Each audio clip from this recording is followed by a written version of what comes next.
បាទរឿងដែលមិនចង់កើតឡើងឥឡូវវាកើតឡើងហើយយើងអត់ចង់ឲ្យមានសង្គ្រាមនៅឯមជ្ឈមបូព៌ាទេតែឥឡូវនេះគឺលេចចេញរូបរាងពិតប្រាកដហើយអ៊ីស្រាអែលហ្នឹងគឺឆ្លាតវាងវៃណាស់គាត់អូសអាមេរិកចូលនៅក្នុងភ្លើងសង្គ្រាមទាល់តែបានគឺអាមេរិកគឺក៏គាត់ឆ្លាតដែរគាត់ចង់ឲ្យប្រើឲ្យអ៊ីស្រាអែលហ្នឹងគឺធ្វើការវាយមុនព្រោះអីបាទអាមេរិកគាត់ជាមហាអំណាចគាត់គិតណាស់ថាត្រូវវាយហ្នឹងត្រូវប្រើយ៉ាងម៉េចគេគិតតាំងពីបាទផ្នែកគេថាលុយកាក់បាទផ្នែកលុយកាក់អញ្ចឹងការវាយគឺអស់លុយកាក់ច្រើនអញ្ចឹងអាមេរិកក៏ចង់ឲ្យអូសឲ្យអ៊ីស្រាអែលនឹងធ្វើការវាយមុនហើយអ៊ីស្រាអែលក៏ចង់អូសអាមេរិក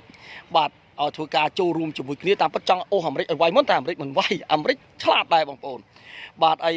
បាទចំណែកឯថៃគឺធ្វើខ្លួនឯងកំសត់ដើរនិយាយប្រាប់អន្តរជាតិបាទថាខ្មែរយើងនឹងចេះចុកបាទចោតកាន់ឬក៏